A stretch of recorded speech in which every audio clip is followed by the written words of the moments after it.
All right, so check my routine. Here we go. It is 12:15 right now.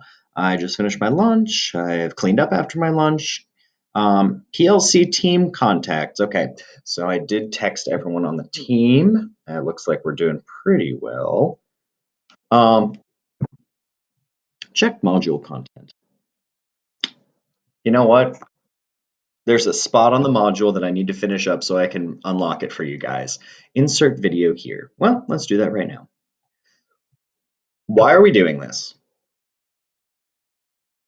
A lot of people, there's two different extremes right now. Some people are looking at things going, this is stupid. I don't know anyone who's sick. Even the people who are sick, it's not that big of a deal. Um, why are we canceling everything? I'm hearing that from adults. I'm hearing that from students. I'm hearing that from a lot of people. Then there's the other end of things, people who are really, really nervous, like they're really freaking out that this is spreading, there's a disease, and it can be really stressful. I won't lie. So let's take a moment and talk about why school is not in, why MBA is off, why um, restaurants are closed for right now.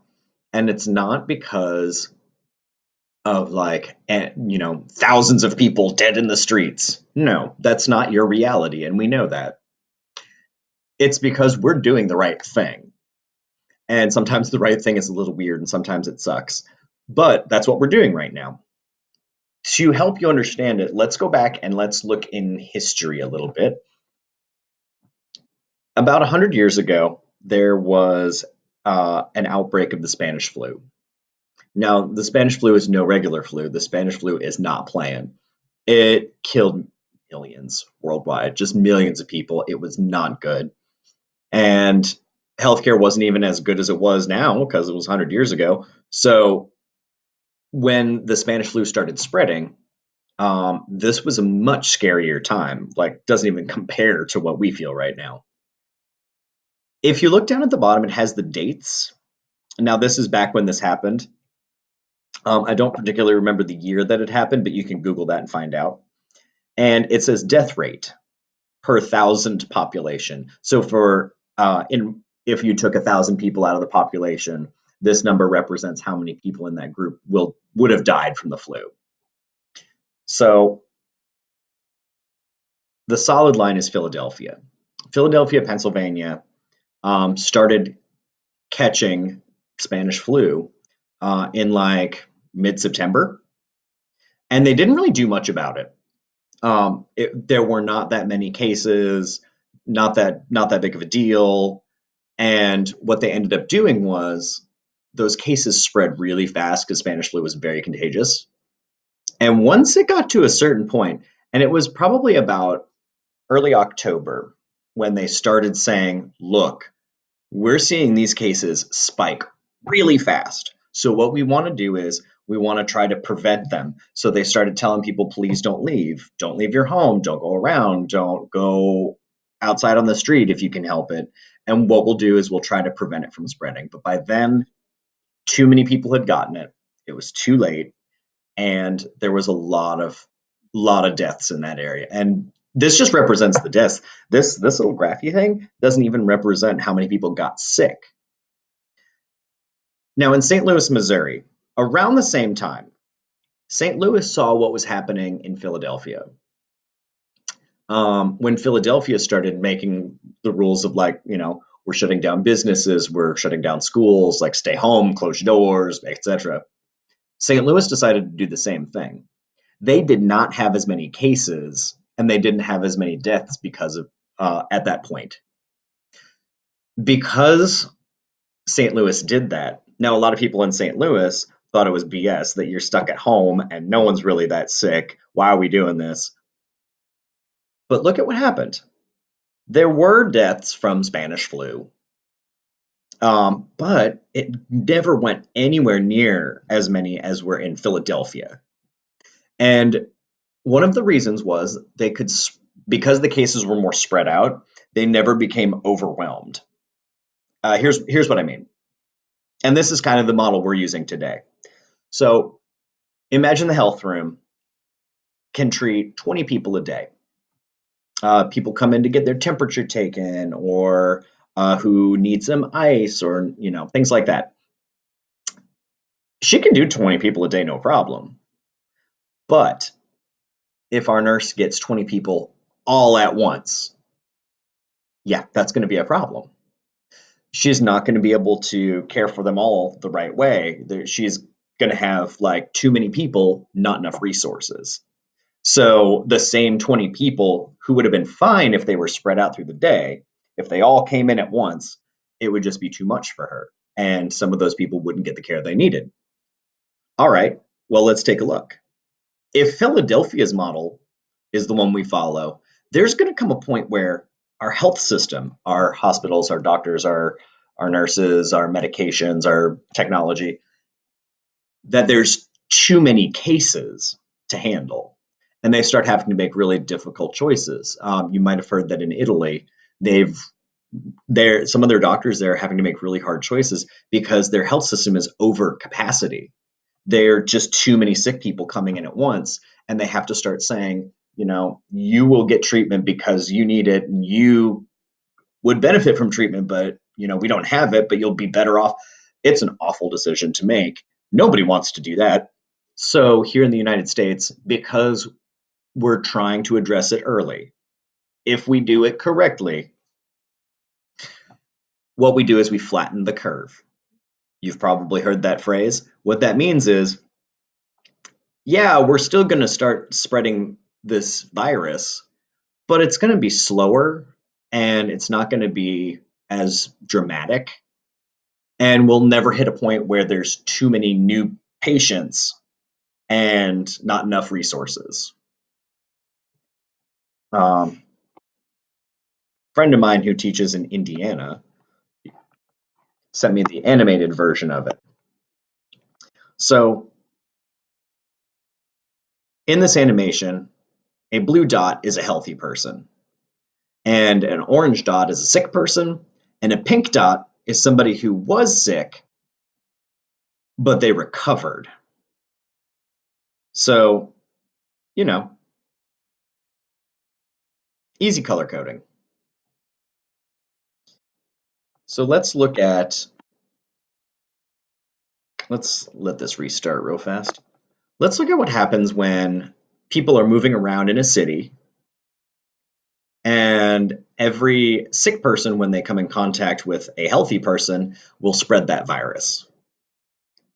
Okay, like most of the screen is orange right now. And while they're recovering, think about that moment where everything was orange.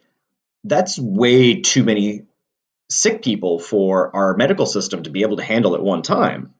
Our medical system is not designed for everyone at once. So there were some things that people tried to do. In China, there was a forced quarantine of one province, a forced quarantine saying they literally weren't allowed to leave. So let's look at what happened. In this area, people were getting sick. But the problem with a forced quarantine is you can't guarantee that it will not be broken. Somebody will leave, or somebody might spread the disease somehow. And once the quarantine is broken, it spreads again. Well, if you look at the graph up top, like it's not as bad. There was never a spot where the whole screen was orange, but I think we can do better than that. Also, our model needs to keep into account the fact that people will be moving around. This is what we're trying to do right now. Notice how a bunch of these dots are not moving. This represents us staying at home, us not going out to restaurants, things like that. Is the virus spreading? Sure. But also look at how fast people are recovering. The virus is not spreading fast enough to get us all at once. So even if a bunch of people do get sick, you see that in this one, we ended with 45 people sick. But we still ended up with a bunch of people who were healthy. They stayed away from it. And if you can do that really, really well, and you can keep enough people from moving and limit your contact with other people you'll notice that we have flattened the curve. It's not getting as bad as it was. There's never too many cases at once. And as people are recovering, like this never really became as big of an issue as the first one. So that's what we're trying to do. We're trying to make sure that it's not too gross, it's not too bad. And why are we doing it? Well, let's be real. If you catch it, you're going to be fine. Most of us, not everyone, but like most of us are going to be fine. You might develop a bit of a fever, gross chest cough, kind of a dry congestion, nastiness, but overall you'll be fine. We're not looking out for us. We're looking out for other people. Good example, a good friend of mine has cystic fibrosis, lung disease, where her lungs aren't working at 100%. Now she's managed to keep them working at about 60% for most of her life. But if she contracts this, it's going to be really bad for her. It's going to be really hard for her to recover if she does. So I'm not quarantining myself and I'm not distancing myself from people for my benefit. I'm doing it for people like her. I'm doing it for people who might be living with an older relative because it seems that it's affecting older people a little bit more. So, really, what we're doing is for everyone. And the idea is at the end of this, once this whole thing has blown over, if we can look back on it and go, man, that wasn't a big deal, we overreacted, that means we did the right thing. That means we prevented the spread. And that means that, you know, we were able to keep things from getting too bad. That's my hope. I hope that once we're done with all of this, and it may take a little bit longer for it to finish out, that we look at it and we're like, no big deal. We got this. That does mean we're going to have to make some sacrifices. So thank you guys for being flexible with all this. If you guys have any concerns or you're worried about anything, post them in the assignment. I'm going to be asking in the next little section, and it goes straight to me. So if you just want to talk to me about it, you can. Keep in touch with your teachers. I know Miss Petaway's been emailing people too. And keep in touch with each other. Like, find someone to talk to who's a friend, not just a teacher, because that's going to be one of the hardest parts for us right now is keeping in touch with our friends and having a bit of a life. Um, Overall, we're all in this together. We will all take care of each other the best way we can. And other than that, move on to the next bit. Let me know what's been going on in your life.